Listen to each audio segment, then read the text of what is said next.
Uluslararası öğretim programını oluşturmak için dünyanın dört bir köşesinden çeşitli Hristiyan hizmet grupları bir araya geldiler. Bu öğretişler pek çok ulustaki kiliseye yardım etmek, Mesih inanlılarının imanlarını anlamalarını ve İsa Mesih'in hizmetkarı olmalarını sağlamak için hazırlandı. Bu dersin başlığı Yeşu ve Hakimler. Dersin 7. bölümü Christopher Gornold Smith tarafından verilmektedir.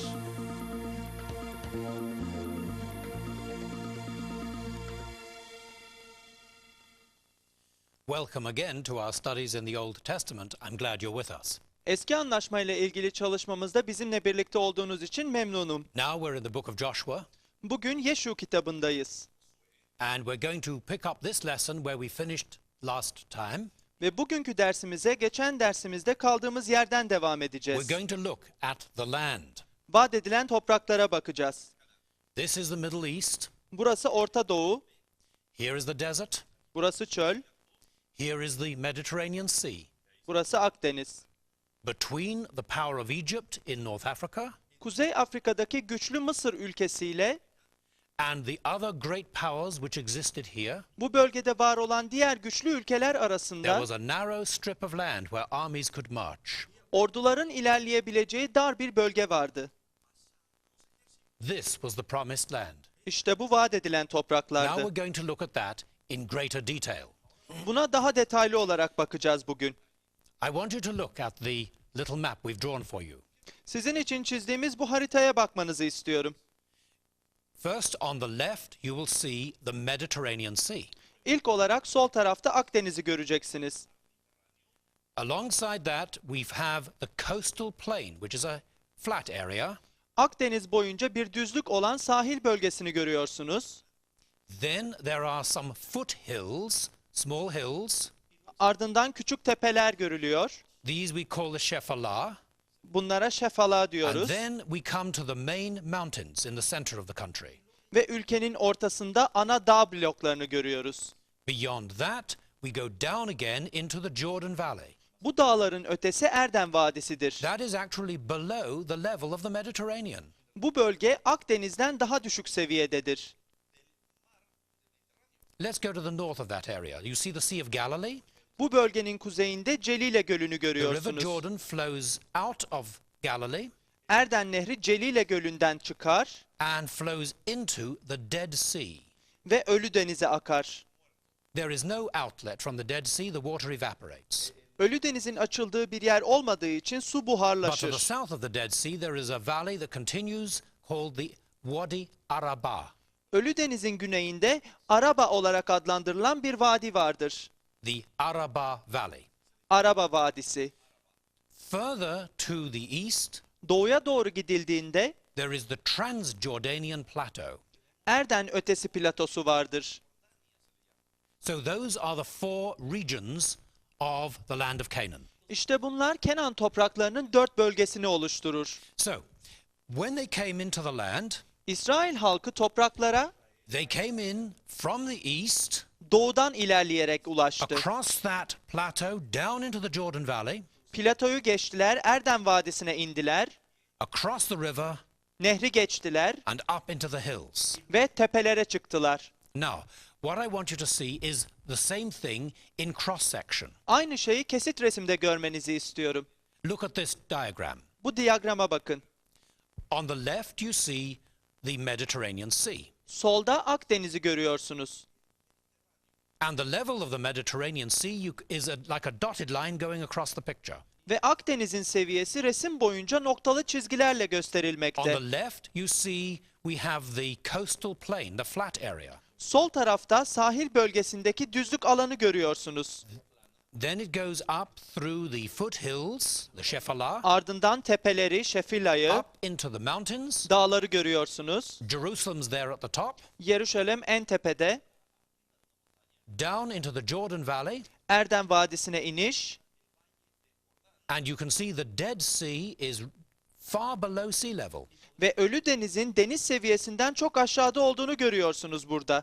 If we did not have the mountains in the middle, the Mediterranean would flow in and fill it all up. Eğer ortada dağlar olmasaydı Akdeniz akıp bu bölgeyi doldururdu. And then beyond the Jordan, we have Erden Nehri'nin we ötesinde have the Transjordanian Plateau. Erden ötesi platosunu görüyoruz. So there you've got it in cross section. İşte bu bölgenin kesit olarak ifade edilişidir. Now, this was a land of hills and valleys. Bu bölge tepeler ve vadilerle doluydu. But although most of the geographical features were running north-south, Coğrafi şekillerin çoğunun kuzeyden güneye doğru yayılmasına rağmen across that mountain backbone or ridge, bu dağ yamacıyla kesişen, across it were other little valleys going east-west. doğudan batıya doğru uzanan küçük vadiler de vardı. So the whole thing was divided up into lots of hills and valleys. Yani toprakların hepsi bir sürü vadiyle ve tepeyle doluydu. The Canaanites who lived there Bu bölgede yaşayan Kenanlılar were not one great nation state, tek bir devlet değildi. but lots of little city states. Fakat bir sürü küçük şehir devletler halindeydi. People could live in one valley Bir vadide yaşayan halkın and have their own state, kendi devleti olurdu and across the hill in the next valley would be another little state. ve tepenin ötesindeki diğer vadide bir başka devlet vardı. This was good and bad for Joshua. Bu Yeşu için hem iyi hem kötüydü. The good side, İyi tarafı it was easy to conquer. bunların fethedilmesinin kolay oluşuydu. The difficult side Zor tarafı is once they had the land, toprakları fethettiklerinde they still had Canaanites living in valleys here and there among them. orada ve buradaki vadilerde kendi aralarında yaşayan Kenanlılar hala vardı. Easy to conquer but hard to control. Fethedilmesi kolaydı ama kontrol edilmesi zordu. Now, it may seem rather unfair for Joshua and the Israelites to go in and just conquer the land. Yeşu ve İsrail halkının gidip bu toprakları fethetmesi haksızlıkmış gibi görünebilir. So I need to tell you a little bit about the weather. Bu yüzden size biraz hava şartlarından bahsetmeliyim. That may seem strange, Bu size garip gelebilir. but let me explain from the larger map.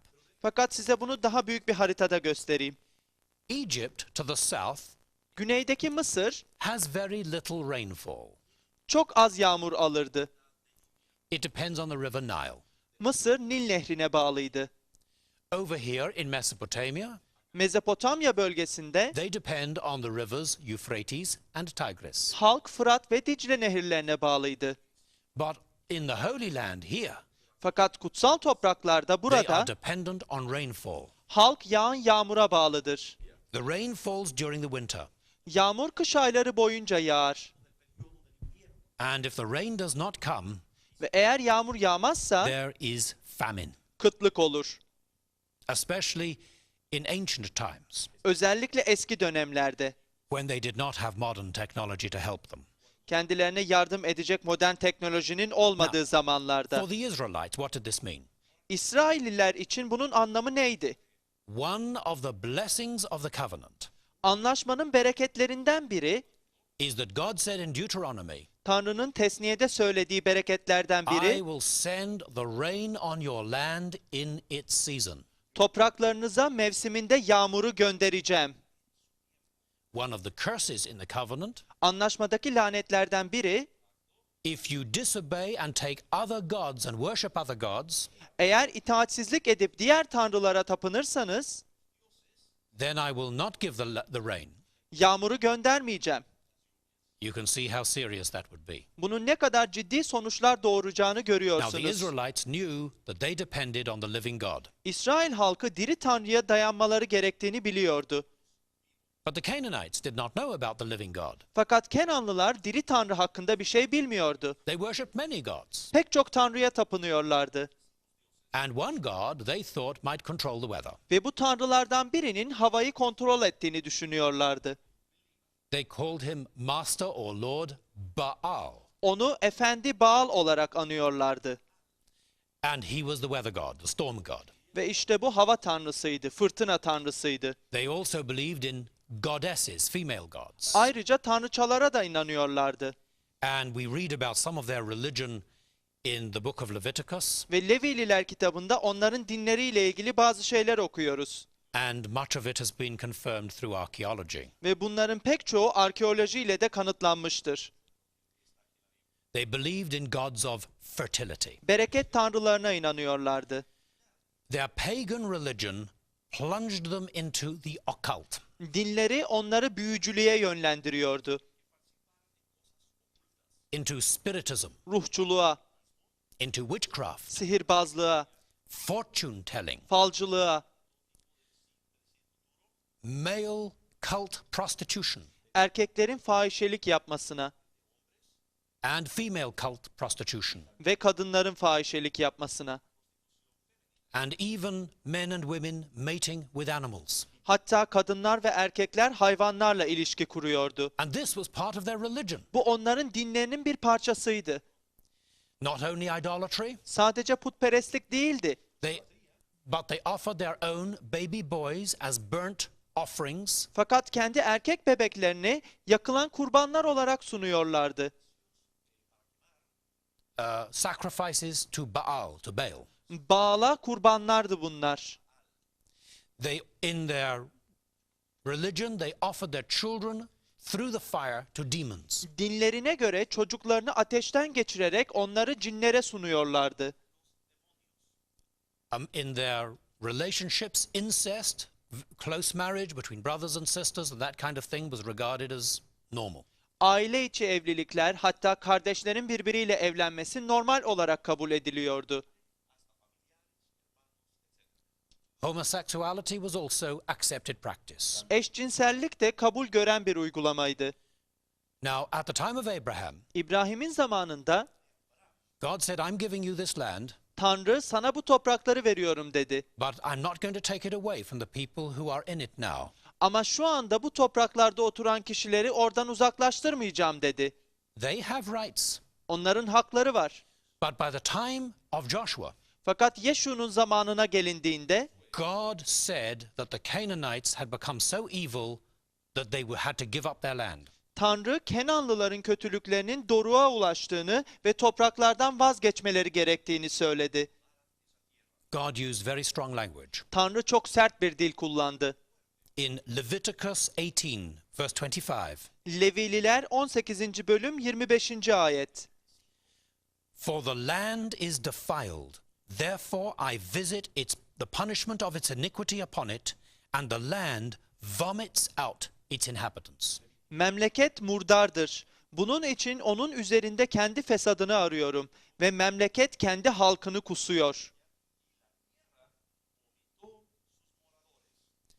So Joshua led the Israelites into the land, Böylece Yeşu İsrail halkını topraklara doğru yöneltti. into the center, Merkeze doğru, then south, sonra güneye and north, ve kuzeye, conquering different areas across the land. topraklardaki farklı bölgeleri fethederek. But not every Canaanite was killed. Fakat her Kenanlı öldürülmedi. We read in the book of Joshua the story of Rahab. Yeşu kitabında Rahav'ın hikayesini okuyoruz. She was a lady in Jericho. Eriha şehrinde yaşayan bir kadındı bu. Now, if there was ever an unlikely candidate for the blessing of God, it was Rahab. Tanrı'nın bereketlerini almaya aday gösterilebilecek en son kişi herhalde Rahav olurdu. Rahab was a Canaanite, Rahav bir Kenanlıydı and she was a prostitute. ve bir fahişeydi. And yet her life was spared. Fakat yaşamı kurtuldu. She became an honorary Israelite. Fahri bir İsrailli halini aldı. And in the New Testament, we find that she was an ancestor of the line of Jesus Christ. Ve yeni anlaşmaya baktığımızda Rahav'ın İsa Mesih'in soyuyla ilgili kayıtlarda olduğunu görüyoruz. In Matthew chapter 1, verse 5, it mentions Rahab. Matta 1. bölüm 5. ayette Rahav'dan bahseder. She married Salmon, Salmon'la evlendi.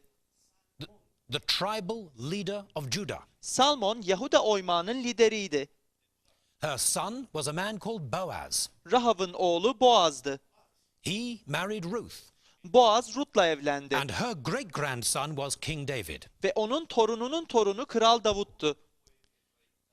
Now, why was this pagan Canaanite harlot saved in this wonderful way? Peki niçin bu putperest Kenanlı fahişe muhteşem bir şekilde kurtuluşa kavuştu? If you read the story in Joshua, Yeşu'daki hikayeyi okuyacak you olursanız, will find that she actually risked her life to protect some Israelite soldiers. iki İsrailli askerin yaşamını kurtarmak için kendi yaşamını tehlikeye attığını görürsünüz. In Joshua chapter 2, Yeşu 2. bölüm, there are some very interesting statements about her.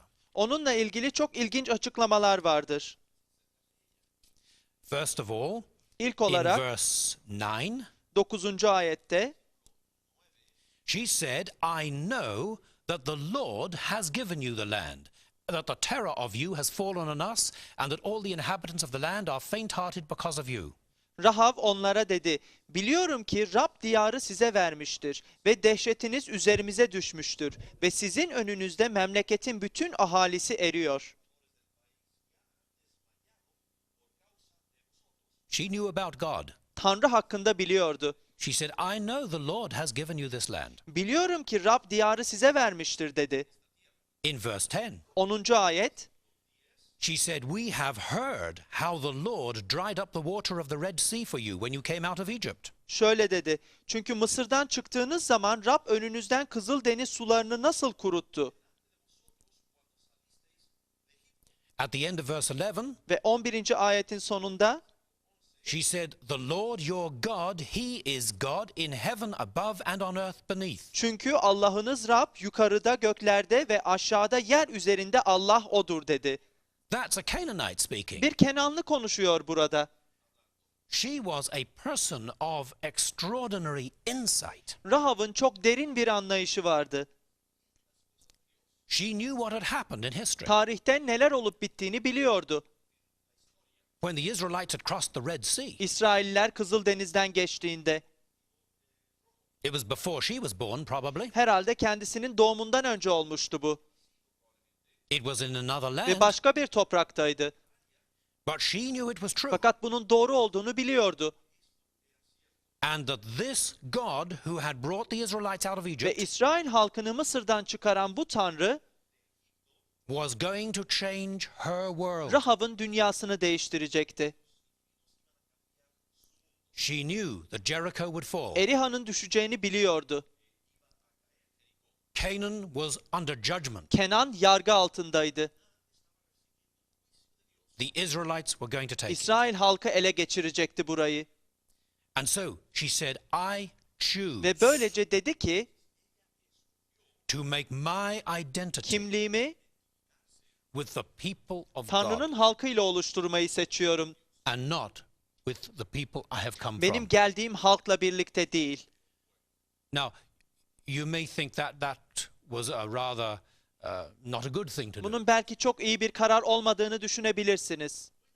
But look, this was not just a matter of Fakat nationalism. bu olay sadece milliyetçilik değildi.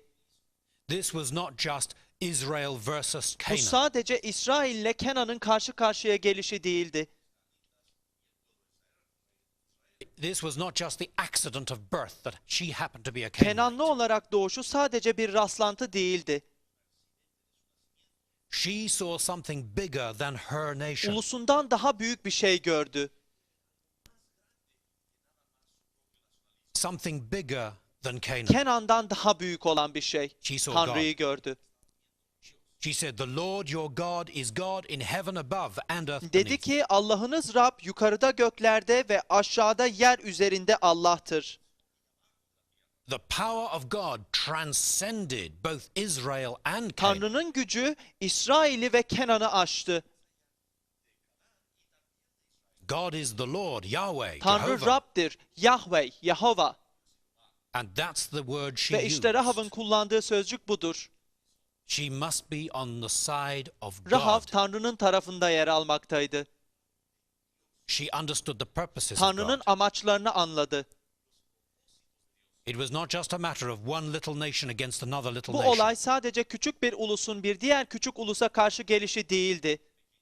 She could see the end result. Sonucu görebiliyordu.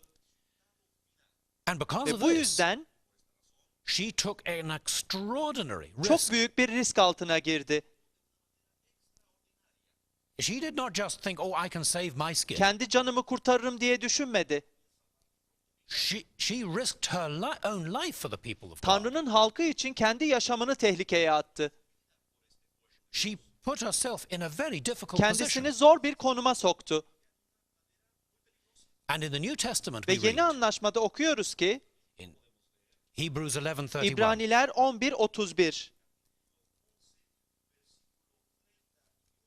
By faith, the harlot Rahab did not perish with those who did not believe when she had received the spies with peace. Fahişe Rahav imanı sayesinde casusları dostça karşıladığı için imansızlarla birlikte öldürülmedi.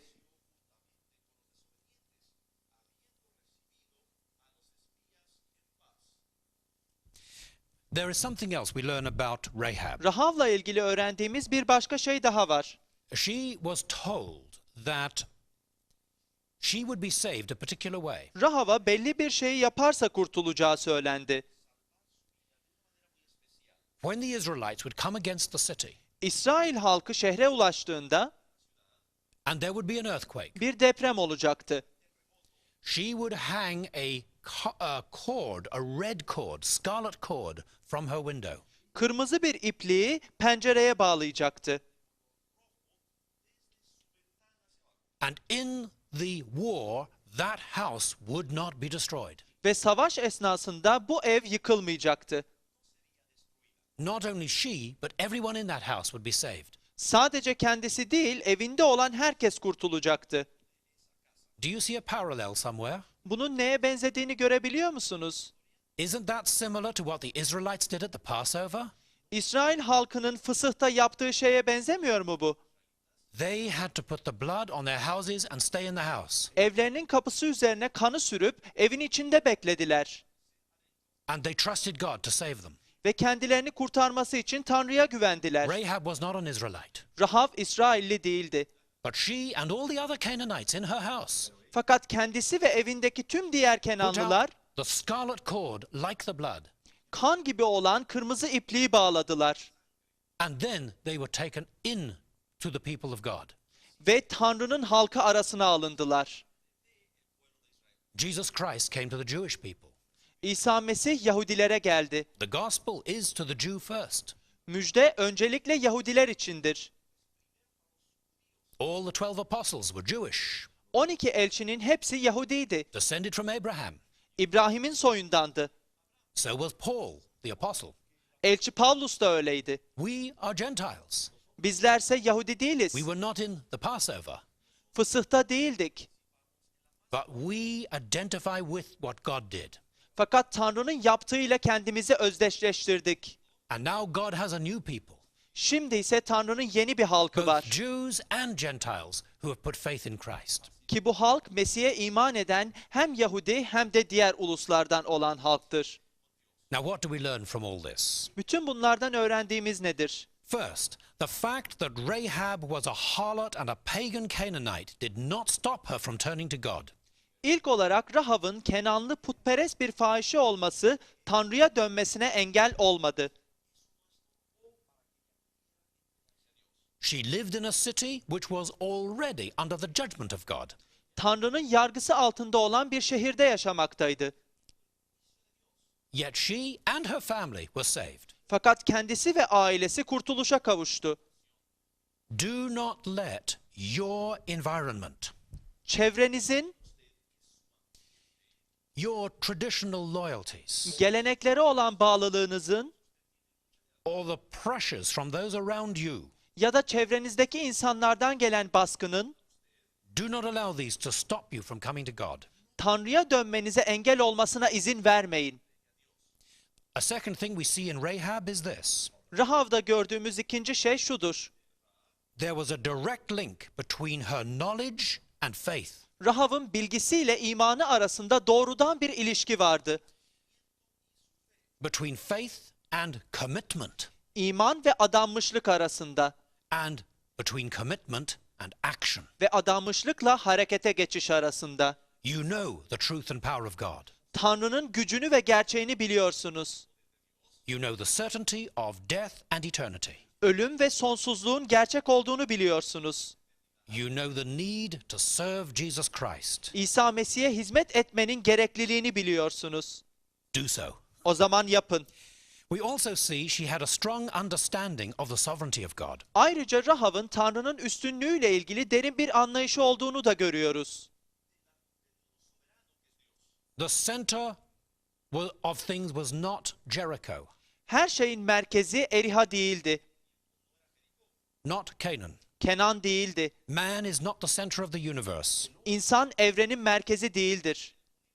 It is God. Ama Tanrı'dır. Even if our world crumbles, Eğer dünyamız yıkılsa God goes on, Tanrı devam eder and his purposes. ve onun amaçları. Rahab said, "The Lord your God, he is God in heaven above and earth beneath." Rahav çünkü Allah'ınız Rab yukarıda göklerde ve aşağıda yer üzerinde Allah'tır dedi. Now after Joshua died, Yeşu'nun ölümünden sonra there was the period of the book of Judges. Hakimler kitabında anlatılan dönem gelir.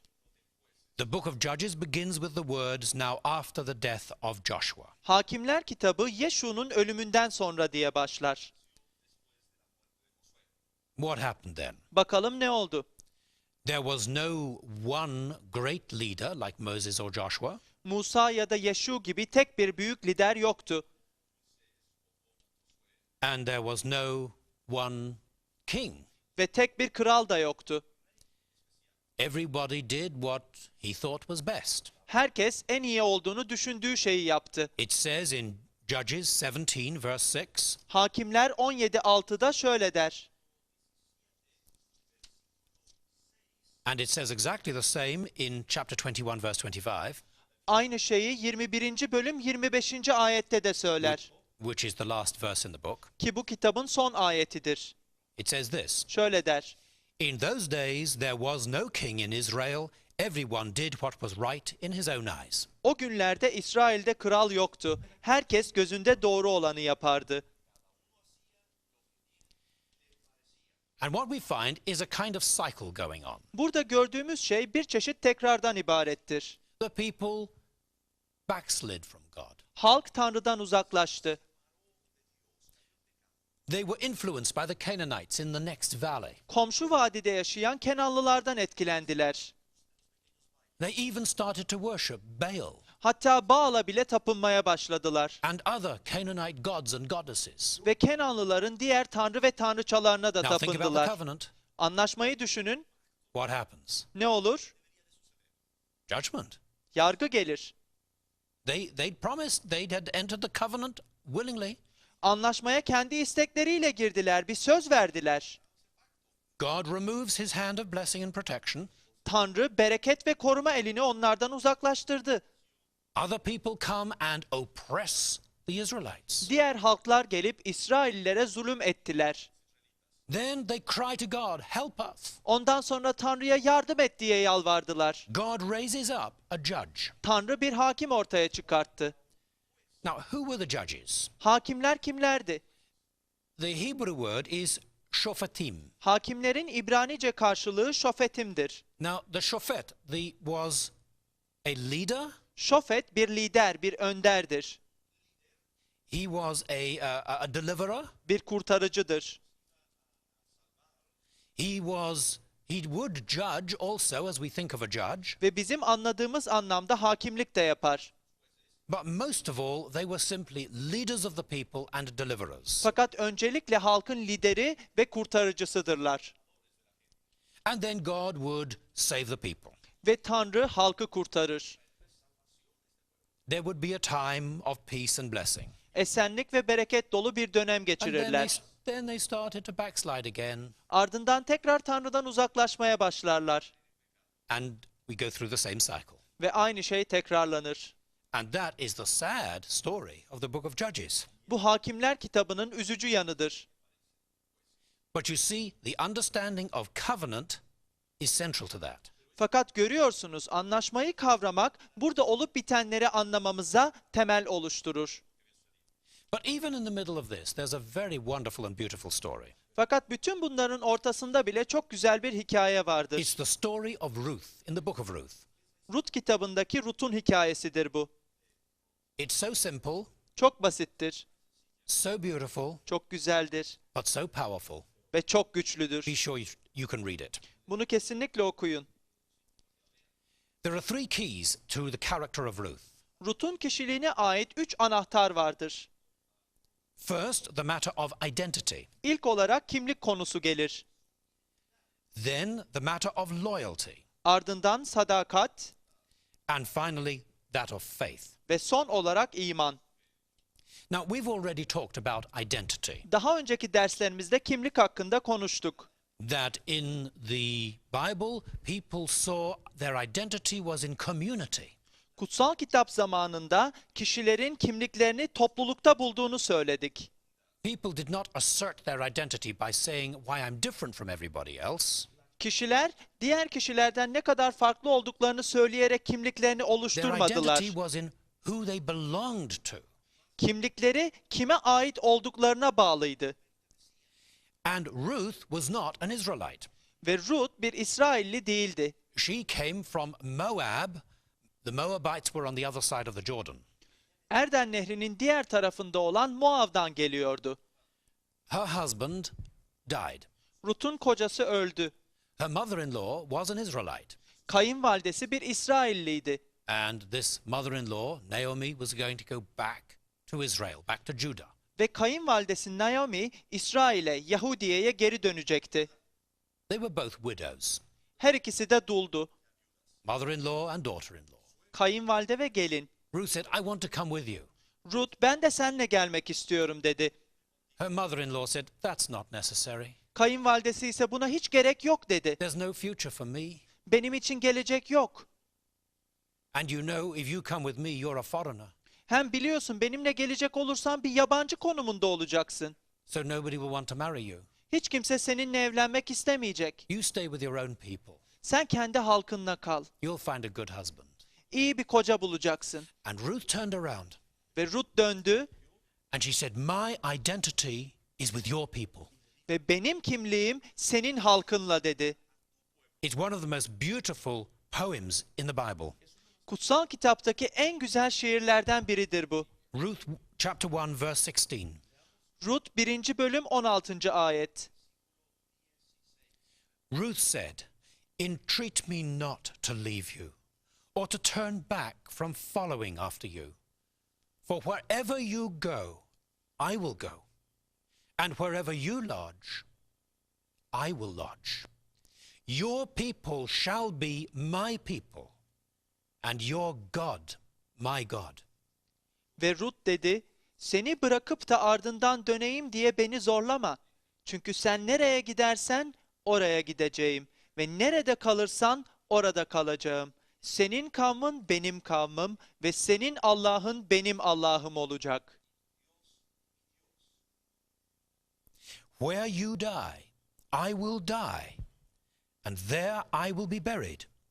The Lord do so to me, and more also, if anything but death parts you and me. Nerede ölürsen orada öleceğim ve orada gömüleceğim. Eğer ölümden başka bir şey beni senden ayırsa, Rab bana böylesini ve ziyadesini etsin. Now, there's an interesting little statement there. Burada küçük bir ilginç ifade var. She says, the Lord do so to me. Diyor ki Rab bana böylesini etsin. Literally, if even death parts me from you. Kelimenin tam anlamıyla eğer ölüm seni benden ayırsa bile der. Because she has said, where you die, I will die. Where you are buried, I'll be buried. Çünkü nerede ölürsen orada öleceğim ve orada gömüleceğim dedi. Even in death, we will be together. Ölümde bile birlikte olacağız. So what does she mean, the Lord do so to me? Rab bana böylesini etsin demekle neyi kastediyor peki?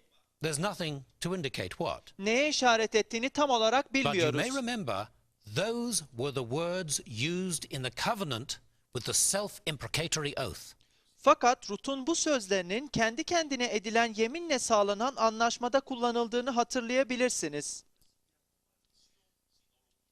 Maybe she had a gesture like taking her finger across her throat. Belki de Rut parmağını boğazına dayayarak The Lord do so to me, and even more. Rab bana böylesini ve daha çoğunu etsin dedi. If even death parts me from you. Eğer ölüm beni senden ayırsa bile. What a powerful statement. Ne güçlü bir ifade bu. She chose her identity with God and his people. Kimliğinin Tanrı ile ve onun halkıyla olmasını seçti. Now, with identity Kimlikle birlikte comes loyalty. sadakat gelir. In Ruth chapter 3, verse 10, Rut 3. bölüm 10. ayette Boaz said to Ruth, Boaz Rut'a şöyle dedi. "Blessed are you of the Lord, my daughter, for you have shown more kindness at the end than at the beginning." Rab tarafından mübarek ol kızım. Son inayetin senin ilk inayetinden daha iyidir. I want to talk about that word kindness. Buradaki inayet, iyilik sözcüğü hakkında konuşmak istiyorum. It's a Hebrew word which is very difficult to translate. Karşılığı olan İbranice kelimeyi çevirmek çok zordur. It's the word chesed. Hesed sözcüğüdür bu. And what does it mean? Ne anlama gelir? It includes loyalty Sadakati içerir and faithfulness ve bağlılığı and loving kindness ve iyiliği and mercy ve merhameti and covenant faithfulness. ve anlaşma bağlılığını. So many different ideas, all in this one word, chesed, loyalty. İşte inayet anlamındaki haset sözcüğü içinde bütün bu düşünceler vardır. Think again about ancient Israel. Tekrar eski İsrail'i düşünün. The extended family, Büyük bir aile, the sense of community, of corporate identity, paylaşılan bir kimlik, topluluğa ait bir düşünce, the awareness of solidarity with others. diğerleriyle dayanışma içinde olma düşüncesi. If that society was to hold together, there had to be loyalty. Bu topluluğun bir arada kalabilmesi için bir sadakat olmalıydı. And if the covenant people were to stay together, there must be covenant loyalty. Eğer anlaşma halkı bir arada kalacaksa anlaşmaya bir sadakat olmalıydı. It's very close to the idea of honor Onur düşüncesine çok yakındır bu and the idea of duty. ve görev düşüncesine. Now, this word is used to describe God in the Old Testament. Bu sözcük eski anlaşmada Tanrı'yı tanımlamakta kullanılmıştır. Chesed is an attribute of God. Hesed, Tanrı'nın özelliklerinden biridir. Let's look at some examples. Bunlardan birkaç örneğe bakalım. Deuteronomy chapter 7 verse 9. Tesniye 7. bölüm 9. ayet. Therefore know that the Lord your God, he is God, the faithful God, keeping covenant and chesed, mercy, for 1,000 generations with those who love him and keep his commandments. Ve bil ki Allah'ın Rab, Allah olan O'dur. Kendisini sevenler ve emirlerini tutanlar için 1000 nesle kadar ahdi ve heseti, inayeti korur. It says he keeps covenant and chesed. Der ki ahdi yani anlaşmayı ve heseti korur. God is loyal to you. Tanrı size sadıktır. I hope you're loyal to him. Umarım siz de ona sadıksınız. Look at Genesis 24:27. Yaratılış 24-27'ye bakın. Blessed be the Lord God of my master Abraham, who has not forsaken his chesed, his mercy, and his truth towards my master. Ve dedi, efendim İbrahim'in Allah'ı Rab mübarek olsun ki, hesedini, lütfunu ve hakikatini efendimden kesmedi.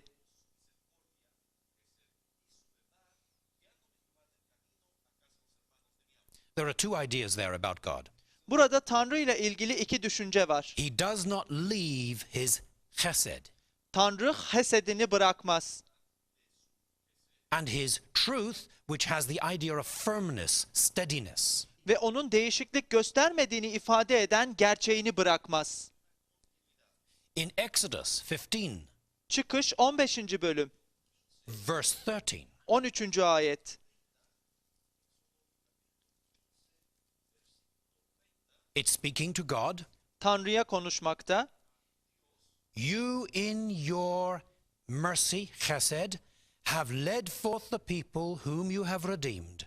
You have guided them in your strength to your holy habitation. Kurtardığın kavme hesedinle, inayetinle rehber oldun. Mukaddes meskenine kudretinle onlara yol gösterdin.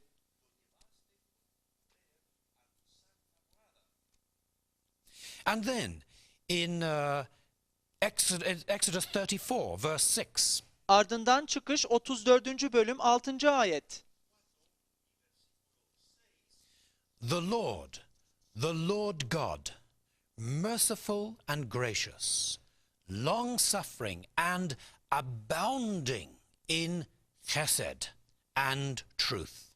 Ve Rab onun önünden geçti ve Yehova çok acıyan ve lütfeden, geç öfkelenen ve hesedi yani inayeti ve hakikati çok olandır.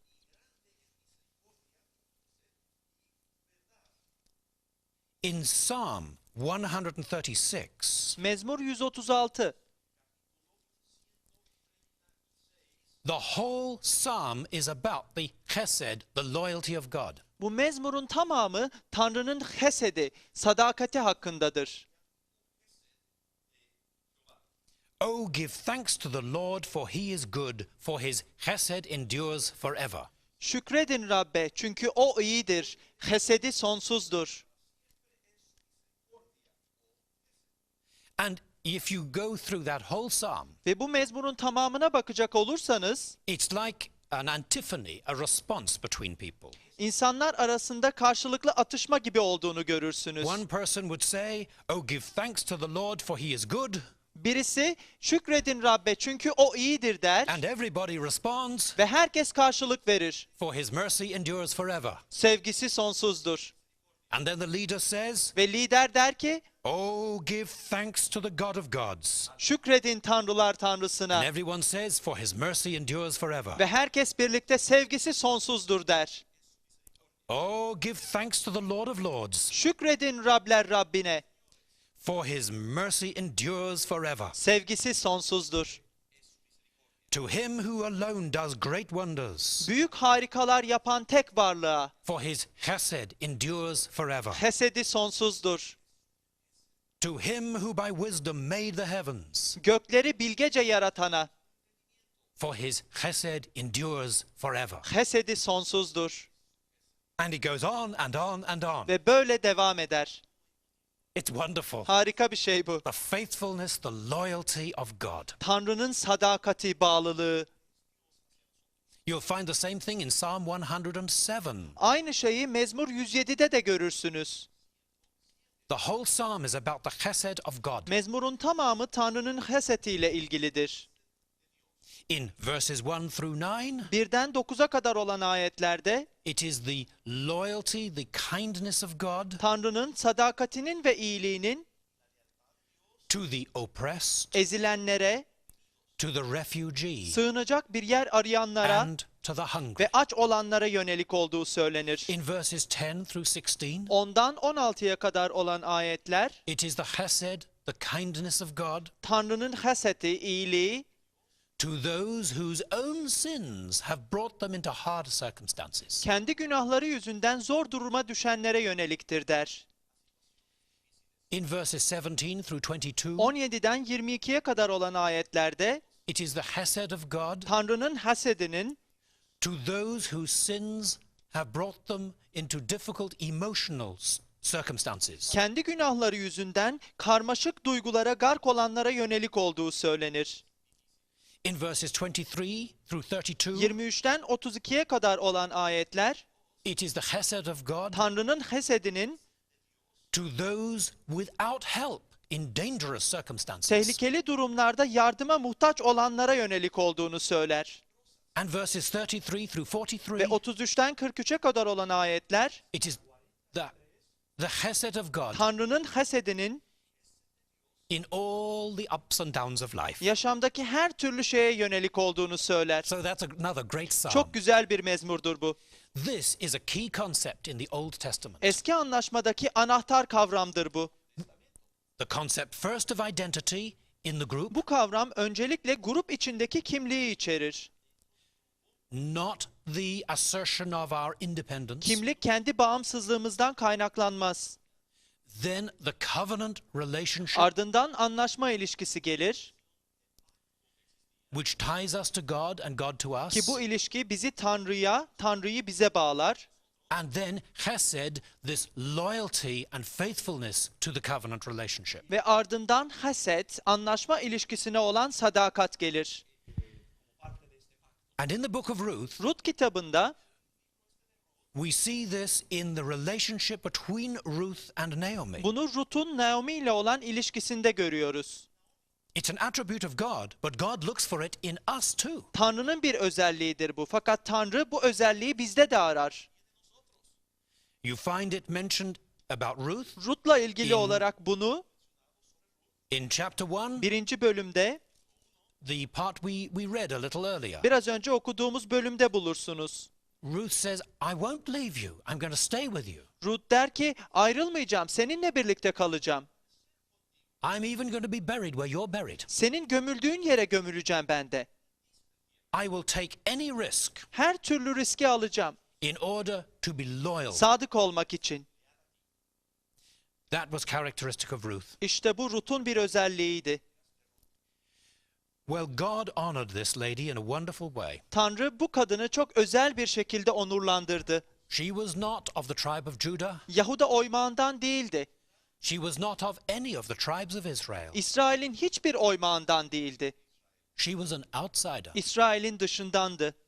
But she had loyalty to God. Fakat Tanrı'ya sadıktı. God brought her right in, Tanrı onu içeri aldı. gave her a wonderful husband, Ona çok iyi bir koca verdi. Boaz. Boaz. Well, I think he understood Ruth Sanırım Boaz Rut'u anladı.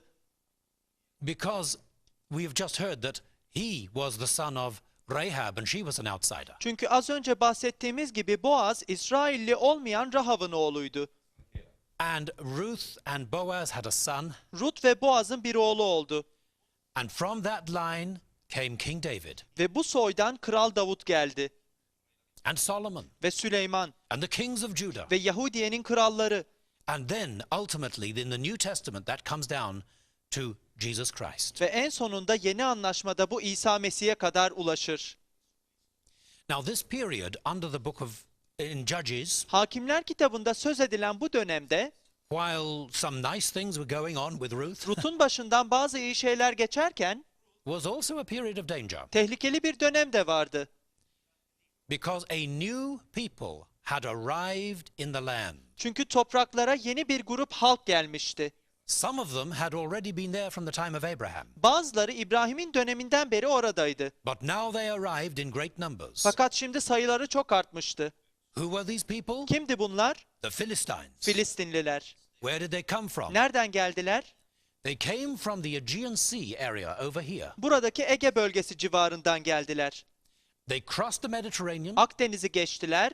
They attacked the land of Egypt. Mısır topraklarına saldırdılar. Others came around here through Asia Minor Diğerleri Asya elinden geçtiler. and down the coast. Kıyı boyunca ilerlediler. And on this part of the coast of Israel, Ve İsrail'in bu kıyılarına they ulaştılar. attacked. Saldırdılar. They set up 5 cities 5 şehir kurdular which were a federation together. ki bunlar bir federasyon oluşturuyordu. These were the Philistines. Bunlar Filistinlilerdi. They were an Indo-European people İndo-Avrupa halkındandılar. and they had a great knowledge of metal Ve metalcilikle ilgili çok bilgileri and vardı. especially the working of iron. Özellikle demir işlemesiyle ilgili olarak. And they were prepared to take over the same land that Israel was just really possessing. Ve İsrail'in yeni yeni fethetmeye başladığı aynı toprakları fethetmeye hazırdılar.